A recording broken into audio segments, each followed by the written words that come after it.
Ciao a tutti amici. İtalyanca'da arkadaşlar hepinize merhaba demek. Bugün ikonik bir araçla birlikteyiz. Fiat 500.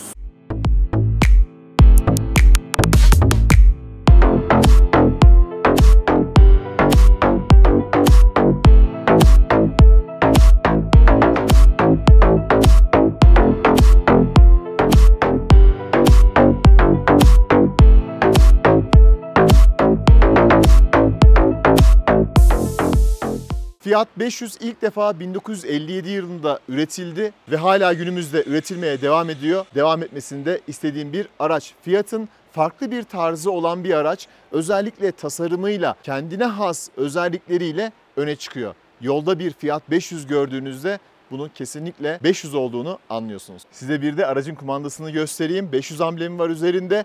Neler yapabiliyoruz bu kumandayla? Camlarımı açabilirim. Camlarımı kapatabilirim. Bagajımı açabilirim ve aynı zamanda ışıklarımı açabilirim. Yandı mı? Çok güzel. Tasarımla başladığımızda ön tarafında Fiat amblemi yok. 500 amblemi var. 500'ü vurgulamak istemiş marka burada. 500 sembolünün altında radar var. Üst tarafta bir kameramız var ve kapı kollarımız elektrikli. İçeriden de elektrikli açılıyor. Ön farlara geldiğimizde LED aydınlatmalarımız var ve sanki burada kaşlarını çatmış bir 500 var. Hemen yan tarafa geldiğimde ok tasarımını andıran ve LED aydınlatmalarım var. Burada bir hava girişini andıran bir parçamız var ve şık bir tasarımı var. Yan tarafa geldiğimizde elmas kesim jantlarımız var. Burada da 500 amblemimiz var.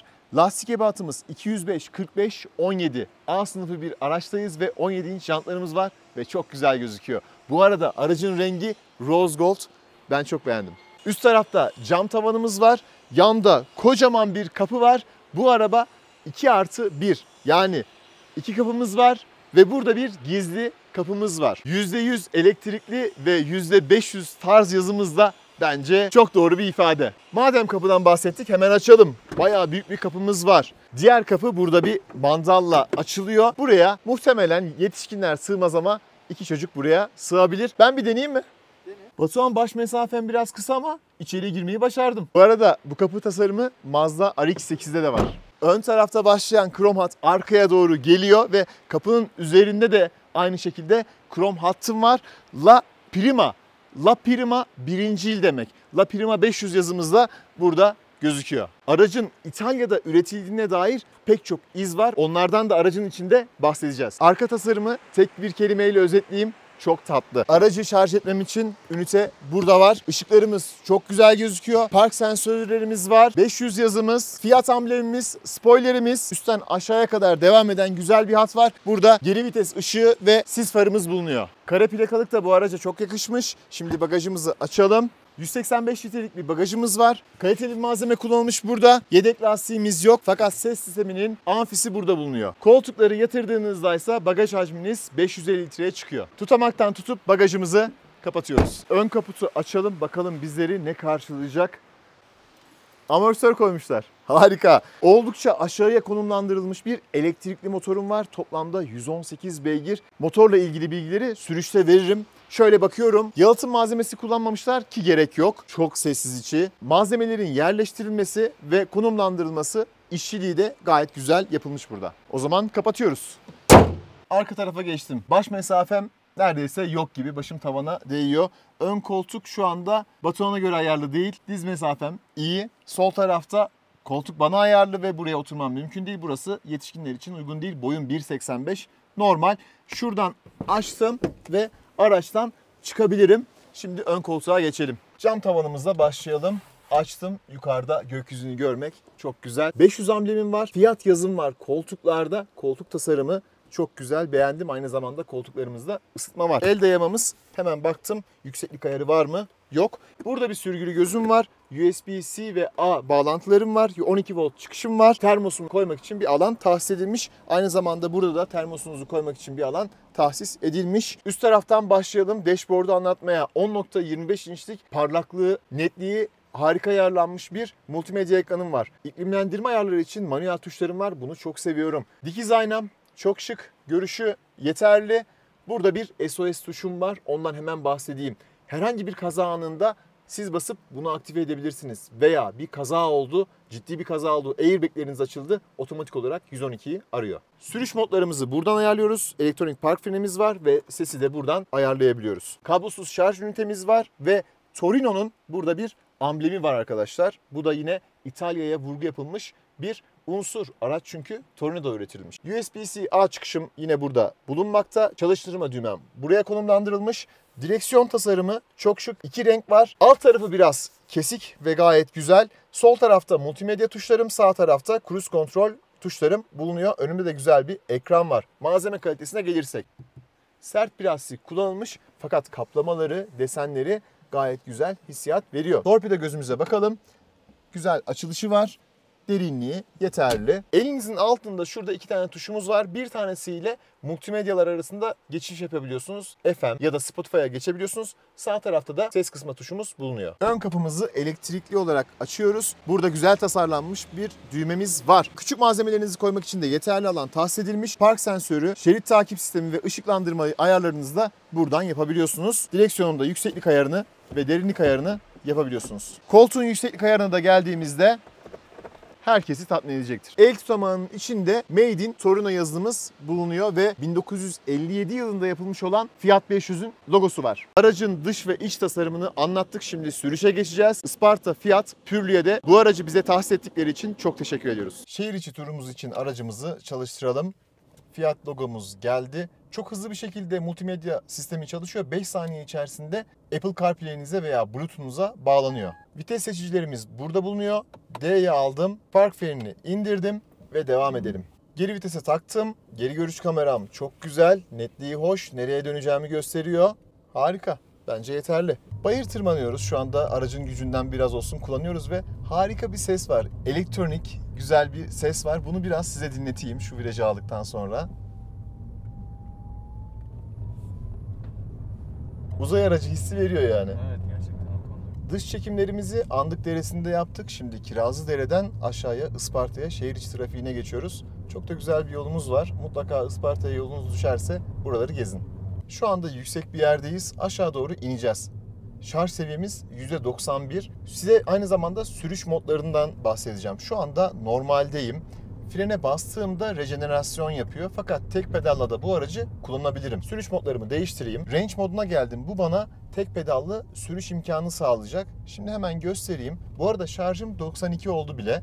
Araç kendi kendine şarj ediyor. Bakın ayağımı gazdan çektim.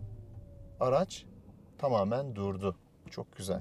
Rejenerasyon seviyesini gaz pedalıyla ayarlıyorsunuz. Ayağınızı ne kadar çok gaz pedalından çekerseniz o kadar fazla rejenerasyon yapıyor. Sherpa moduna aldığınızda ise daha fazla rejenerasyon yapıyor. Şöyle hızlanayım biraz ve ayağımı gazdan çekeyim.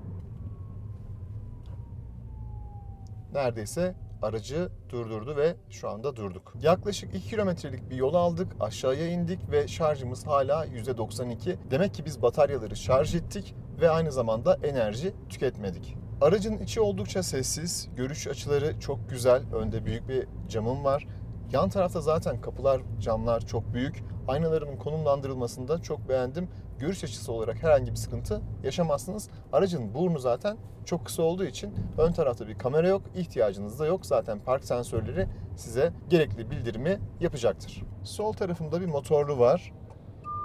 Beni uyardı. Kör nokta sistemi gayet güzel çalışıyor. Aracın güvenlik donanımlarından bahsedeyim size. Araçta tamamen durabilen adaptif cruise kontrol sistemi bulunuyor. Şimdi isterseniz onu göstereyim size. Adaptif hız sabitlemeyi ayarladım. Buradan mesafemi uzaltıp kısaltabiliyorum. Şu an en kısa mesafeye ayarladım. İleride kırmızı ışık var. Hiçbir şeye basmıyorum. Hatta direksiyonu da bıraktım çünkü şeridi şu anda okuduğunu gösteriyor. Bakalım ne yapacak? Okuyabilecek mi? Hiçbir şeye basmıyorum. Kırmızı ışık yandı. Geldi. Gayet güzel. Durdu. Güzel de mesafe koydu. Harika. Yeşil ışık yandı. Öndeki aracı da mini olarak gösteriyor. Önümdeki araç hareket etti. Sadece gaz pedalına dokundum, bıraktım. Ve araba hızlanmaya devam ediyor. Bakın burada bir direksiyon sembolü var. Buna bastığımda şeridi okuyor. Evet, şu an şeridi gördü. Ortalama özelliği var. Bıraktım. Kendisi gidecek. Çok güzel ortalıyor şeridi. Tutmamı istedi. Tuttum, bıraktım. Yine kırmızı ışığa denk geldik. Şarjımız %91. Tutmamı istedi. Tuttum, bıraktım. Öndeki aracı takip etti. Güzel bir şekilde durdu. Çok güzel donanımlar bunlar. Teknolojik özellikler. A sınıfı bir araçta ilk defa kullanılmış adaptif cruise kontrol. Şehir içinde güvenle kullanabileceğiniz bir araç. Araç çarpışma önleme sistemi var. Yaya çarpışma önleme sistemi var. Şeridin içerisinde kendisi tutuyor. Adaptif hız sabitleme sistemi güzel çalışıyor. Kör nokta sistemi güzel çalışıyor. Direksiyonu tutmamı istedi. Sessiz. Görüş açıları çok güzel. Malzeme kalitesi gayet iyi. Direksiyon hissiyatı, motor şanzıman uyumu çok güzel. Aracımızın şehir içerisinde menzili 400 kilometre. Tek pedalla kullanma özelliği de çok güzel. Bakın hemen çok güzel bir şekilde frenini yaptı. Şehir içerisinde bayağı dolaşmamıza rağmen şarjımız hala 91'de. Apple CarPlay'imizi bağladık. Çok güzel bir ekran var. Çok hızlı çalışıyor. Kesinlikle bir kusur bulamayacağım. Şimdi Airdir için yol tarifimizi aldık ve yola çıkalım. Fiat bu aracın ses sistemine çalışmış. Virtual Venues menüsü var. Ses sisteminin altında. Açtık bunu. Müzik odam var. Odanızda müzik dinlercesine müzik dinleyebiliyorsunuz. Kayıt stüdyomda biraz daha canlı performanslar için ayarlanmış ön ayarlar var. Opera dinlemek için opera ayarlarımız var. Açık hava tiyatrosu bölümü var. Toplamda 7 hoparlörden oluşan ses sisteminde 2 tiz, 2 orta ses, 2 tüm frekans aralığı ve bir tane de bas hoparlörümüz bulunuyor. Bas hoparlörümüz burada ve ses seviyesini, ses kalitesini çok beğendik. Süratim 160 desibel, süratim 110, 61 desibel, süratim 120, 63 desibel, 130'da 65 desibel ölçtüm. Rüzgar sesi 120'den sonra biraz gelmeye başladı. Rahatsız edecek düzeyde değil. Gayet güzel. Son süratimizi de gösterelim o zaman. Gaza bastım. Hızlanıyoruz. 150'de süratim sınırlandırıldı. Gayet iyi bir sürat. 0-100 yapacağım. Şimdi.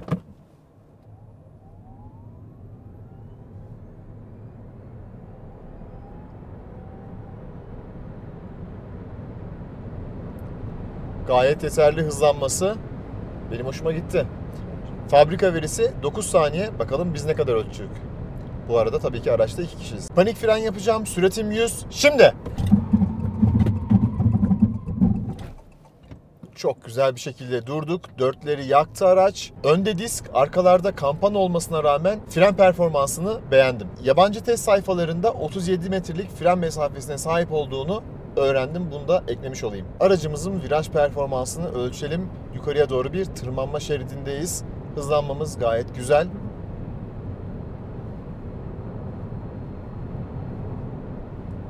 Hız tabelasını 50 okuduğu için en son beni uyarıyor sürekli. Direksiyon hisli. Araç virajın içine girmek istiyor.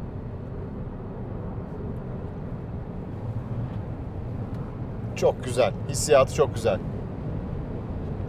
Geldim. Frenaj.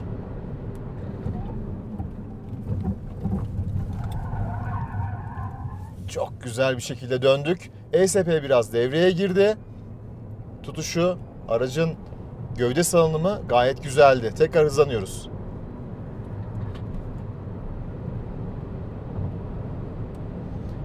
Aynı zamanda koltuklar da çok iyi tuttu beni.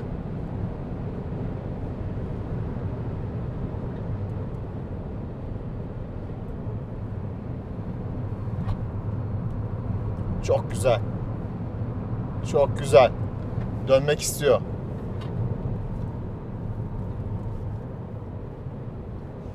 Gayet güzel.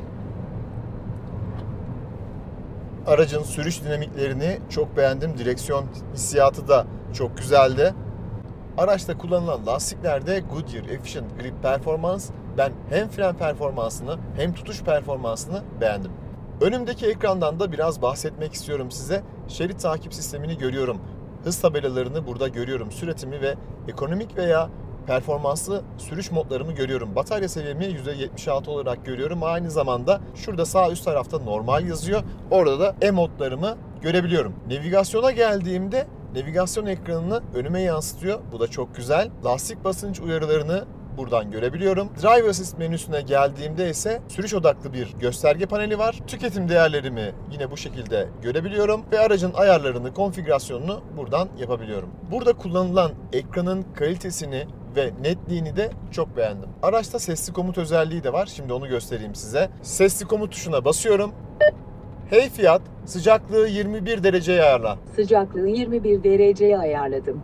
Teşekkürler. Aracımız şu an çalışıyor ve neredeyse hiç ses yok. Motorumuz 118 beygir, 220 Newton torkumuz var. Hem şehir içerisinde hem şehir dışında yeterli performansı size sunuyor. Aracımızın ağırlığı toplamda 1400 kilogram ve yaklaşık 300 kilogramı sadece bataryalardan oluşuyor. Bataryamız 42 kWh. Bunu şöyle düşünebilirsiniz. 42 litrelik bir yakıt deponuz var. Ortalama tüketimi ise 14 kWh civarında. Eğer şehir içerisinde çok fazla performanslı sürüşler sergilemezseniz 400 litreyi yakalarsınız. Şehir dışında menziliniz 300 kilometreye düşecektir. Bataryalarımız da hızlı şarj istasyonunda sıfırdan %80'e sadece 35 dakikada şarj oluyor. Toparlamak gerekirse aracın ikonik bir tasarımı var. Teknolojik pek çok özelliği barındırıyor. Sürüş dinamikleri olarak beni tatmin etti. Performans anlamında beni gerçekten tatmin etti. Teknoloji anlamında güzel teknolojiler var. Otonom sürüş 2 seviyesine sahip bu arada. Şehir içinde rahatlıkla kullanabilirsiniz. Şehir dışı için muhtemelen başka araçlar tercih edersiniz. Ses sistemi de çok keyifli. Tavsiye edebileceğim ikonik, güzel, tarz bir araç. Test sürüşü için aracı bize tahsis eden Isparta Fiat Pürlü'ye de çok teşekkür ediyoruz. Bir sonraki videoda görüşmek üzere. Hoşça kalın, sağlıcakla kalın.